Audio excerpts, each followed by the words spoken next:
O vídeo já vai começar, mas antes, não se esqueça de se inscrever neste canal e ativar as nossas notificações.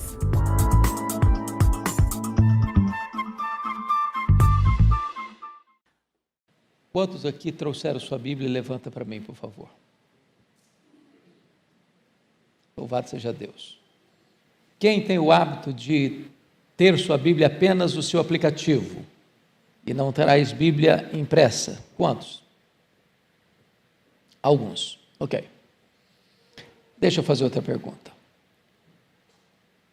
Quantos aqui já são crentes há mais de 10 anos? Mais de 10 anos. Ok.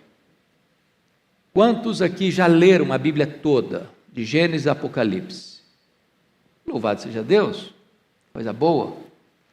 Então agora abra sua Bíblia no Salmo 119,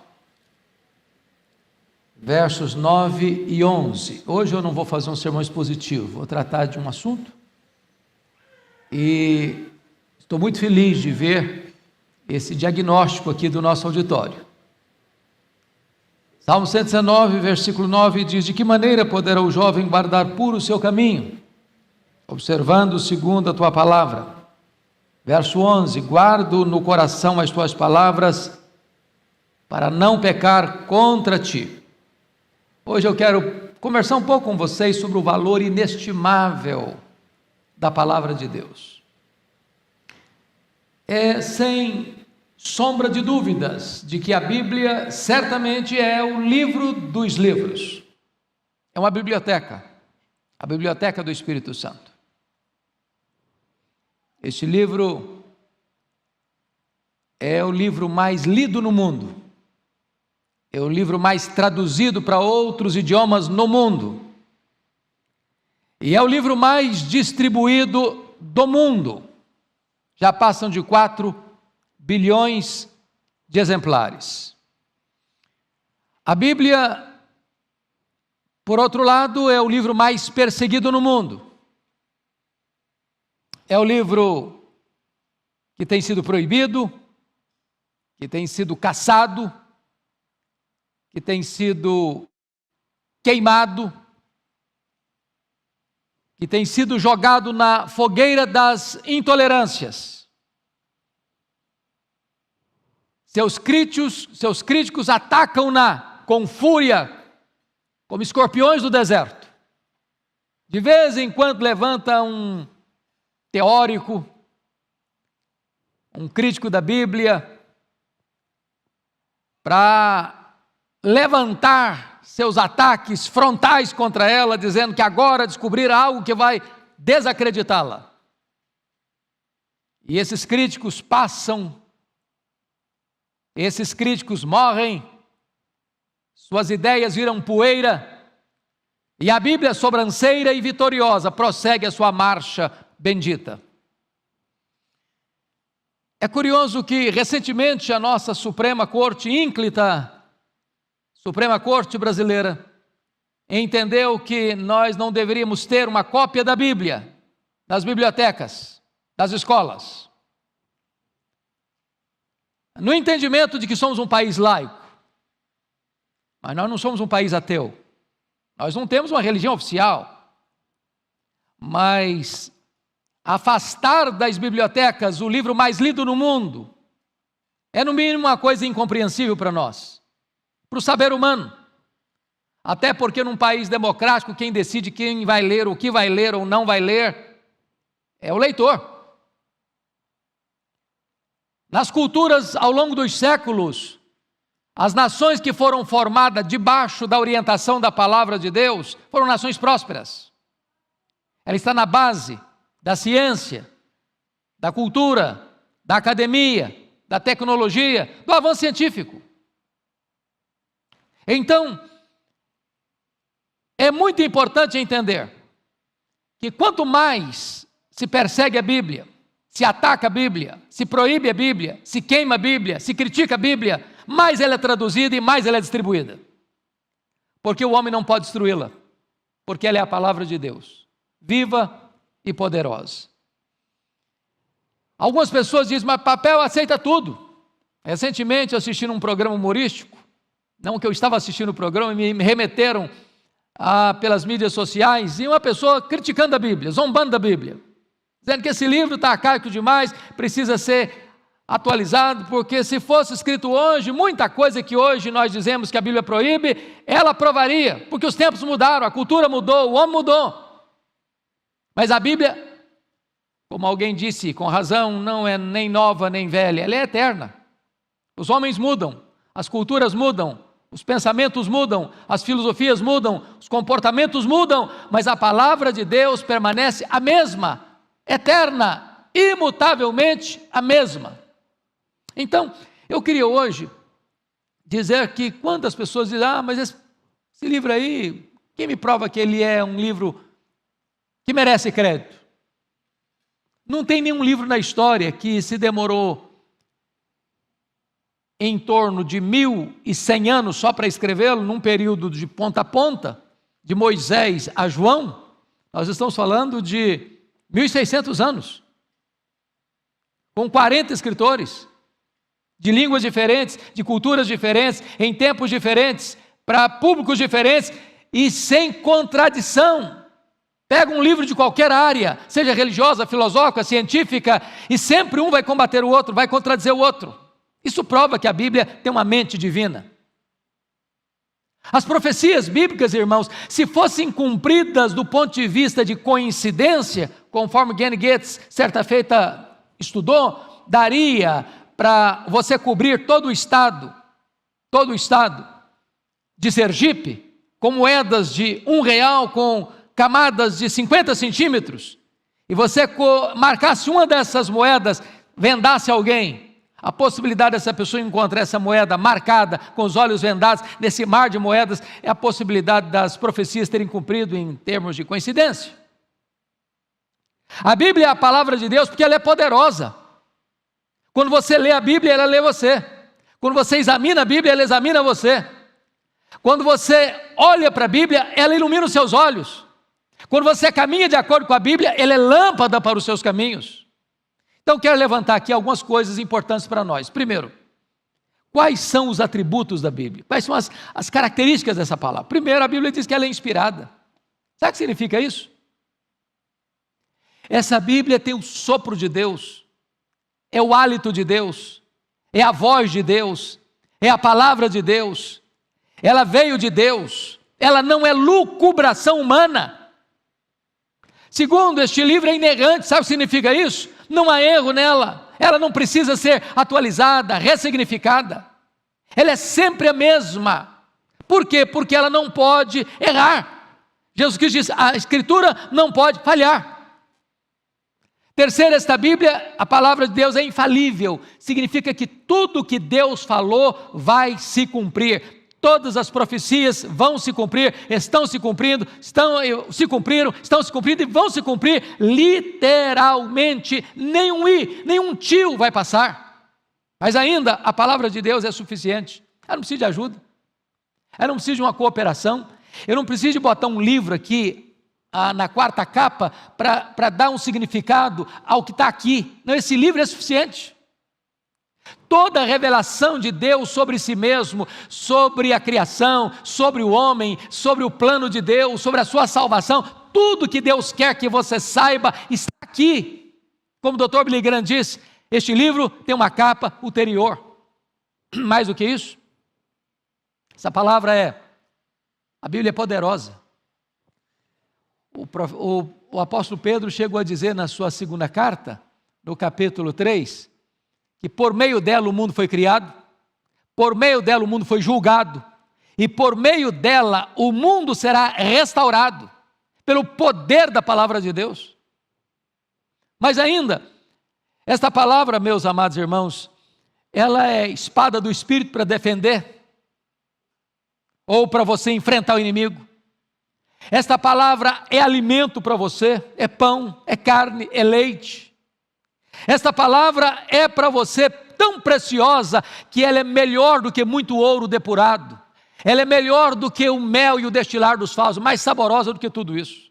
Então, ame a palavra de Deus. Então, valorize a palavra de Deus. Então, estude a palavra de Deus. Então, medite na palavra de Deus. Mas deixa eu pensar em outra coisa com vocês. O que a Bíblia faz? A Bíblia diz que a fé vem pelo ouvir, e ouvir a palavra de Deus. Você quer ter fé? Estude a Bíblia. Você quer crescer na fé? Estude mais a Bíblia. Você quer ouvir a voz de Deus? Leia a Bíblia. Você quer escutar a voz de Deus audivelmente? Então leia a Bíblia em voz alta. Ela é a voz de Deus.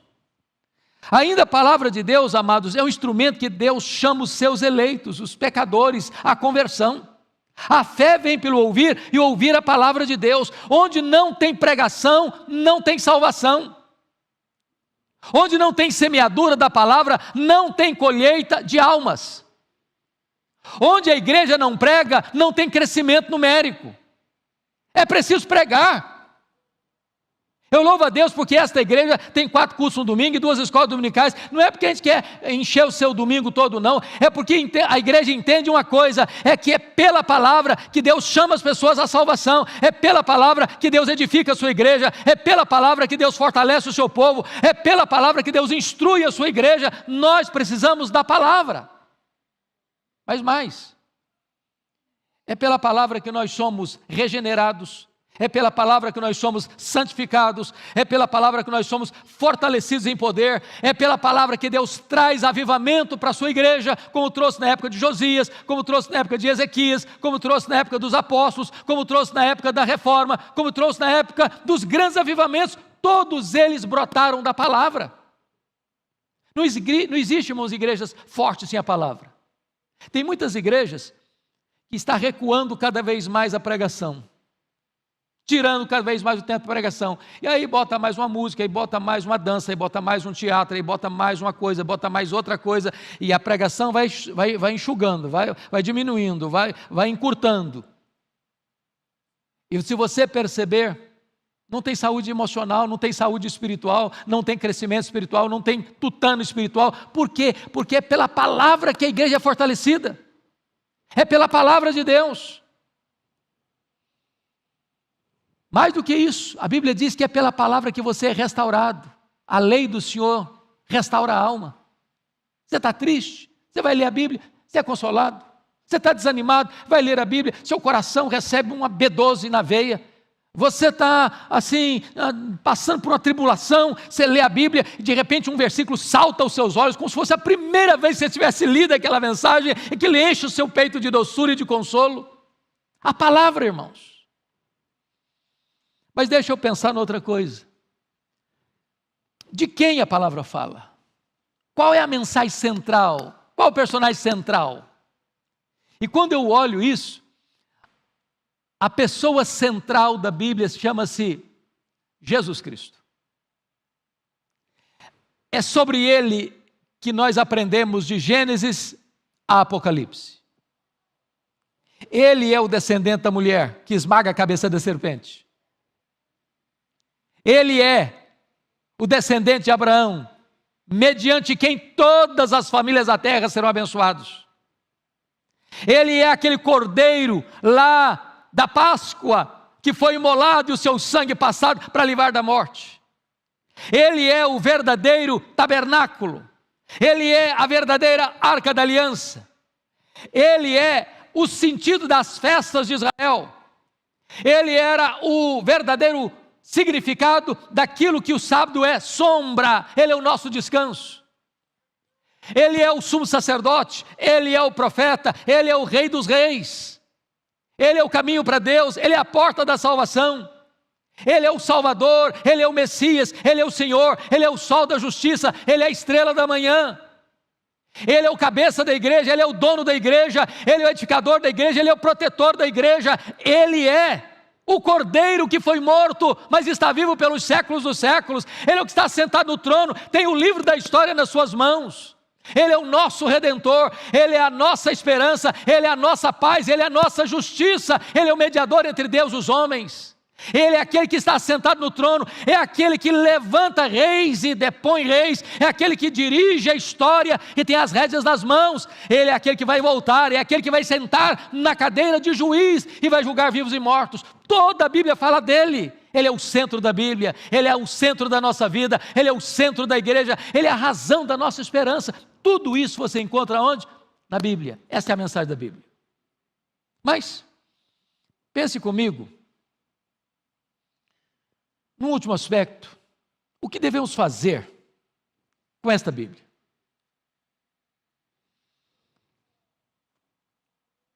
Primeiramente, amados, talvez nós pudéssemos pensar como Esdras, o escriba, quando a Bíblia diz que ele dispôs o coração para conhecer a Bíblia, para viver a Bíblia e para ensinar a Bíblia.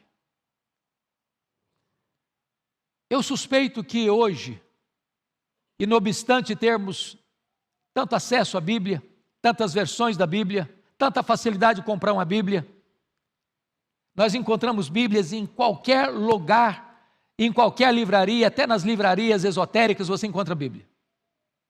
Não há uma livraria de aeroporto que você não encontra uma Bíblia. Não há uma livraria secular, se ela for uma boa livraria, que você não encontra um exemplar da Bíblia. Você tem Bíblia na Hebron, você tem Bíblia na Amazon, você tem Bíblia onde você quiser.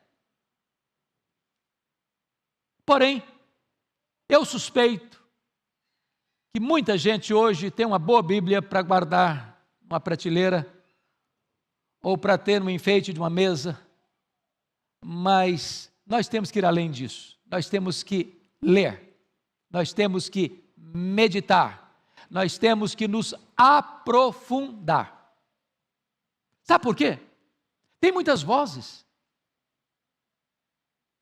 tem muitas novidades no mercado da fé.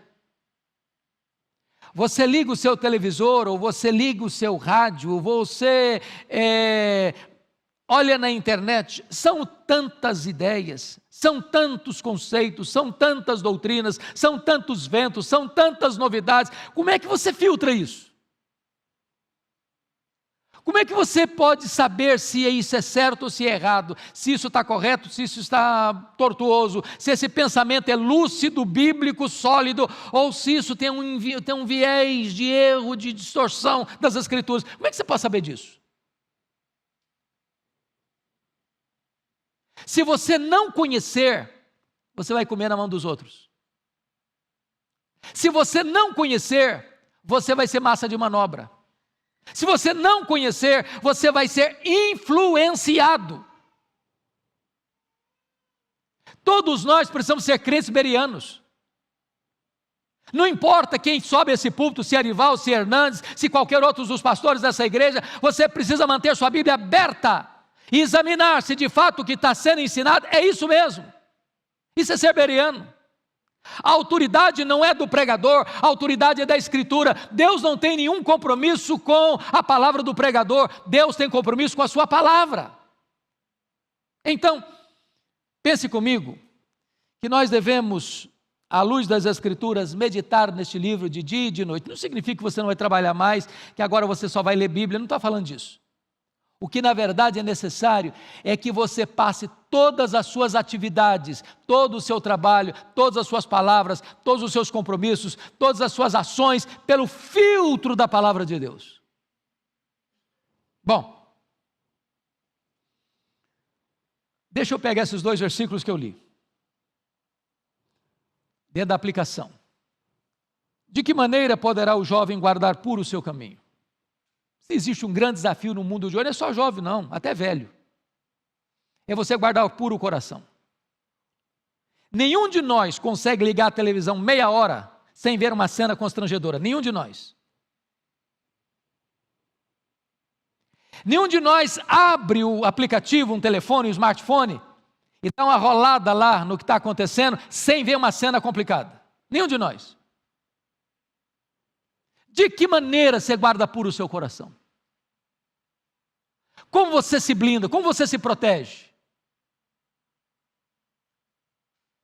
O texto está dizendo, observando segundo a tua palavra. E eu gostaria aqui hoje de fazer um desafio. Um desafio que um dia me foi feito indiretamente. Uma das coisas, pastor Ival, que mais marcaram a minha vida, eu estava no último ano de seminário em Campinas, no ano de 1981. E eu me considerava um seminarista, pelo menos zeloso. E eu vou pregar em Franca. interior de São Paulo. Uma jovem se levanta e me faz uma pergunta.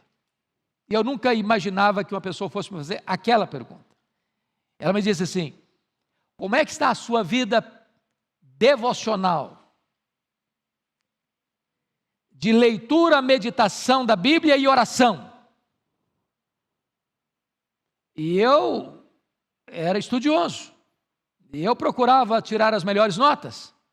E eu me debruçava nos livros. E eu era zeloso nos meus trabalhos. Mas eu entendi a pergunta dela. Ela não estava falando de estudar a Bíblia do ponto de vista para fazer uma prova de teologia. Ela estava falando de me deleitar na Bíblia, de ter prazer na Bíblia, de olhar para ela como uma coisa mais doce do que o mel, de pegá-la na minha mão e dizer: isso aqui é melhor que dinheiro, melhor que ouro.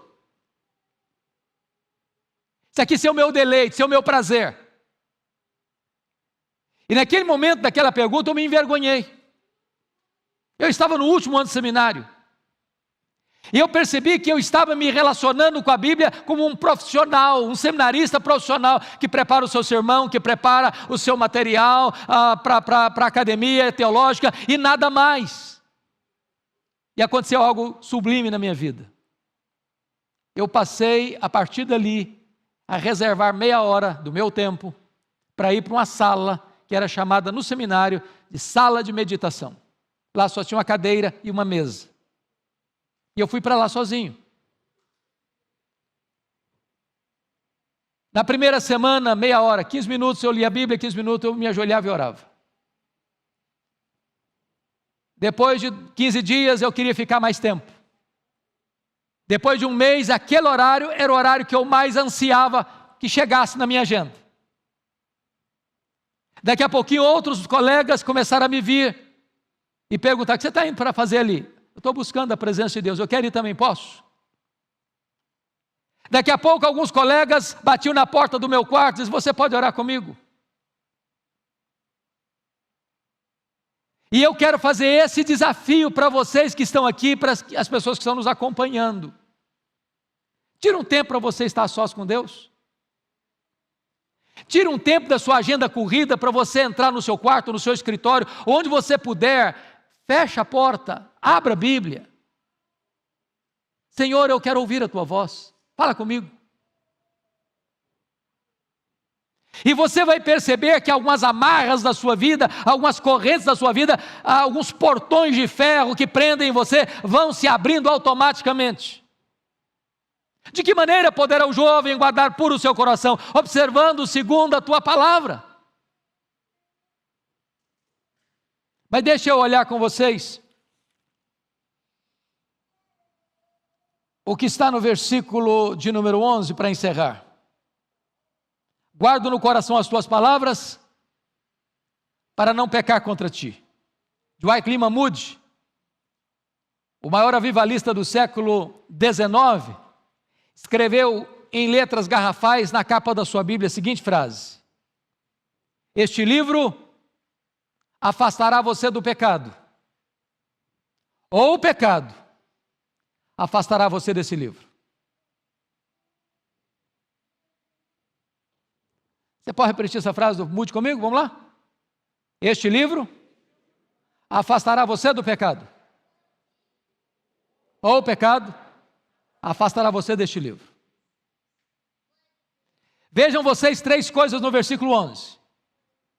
Primeiro, você deve guardar a melhor coisa. Não é dinheiro, não é dólar, não é ouro. A melhor coisa é a palavra de Deus. Não é guardar no sentido de esconder, de preservar. A melhor coisa é a palavra. Segundo, você deve guardar a melhor coisa no melhor lugar, não é na prateleira, não é escondido numa gaveta, mas no coração. Você deve guardar a melhor coisa no melhor lugar, em terceiro lugar, com o melhor propósito. Qual é? Não pecar contra ti. Que Deus nos ajude, irmãos, a amar a palavra de Deus, a ter zelo pela palavra de Deus, a ler a palavra de Deus, a meditar na palavra de Deus, a obedecer a palavra de Deus, a pregar a palavra de Deus, a perceber que ela é melhor que ouro, ela é mais doce do que o mel. E se você quer ter uma vida vitoriosa e bem-aventurada, permanece na palavra. Não se desvie nem para a direita, nem para a esquerda. Que Deus nos ajude, que Deus nos abençoe, em nome de Jesus. Amém.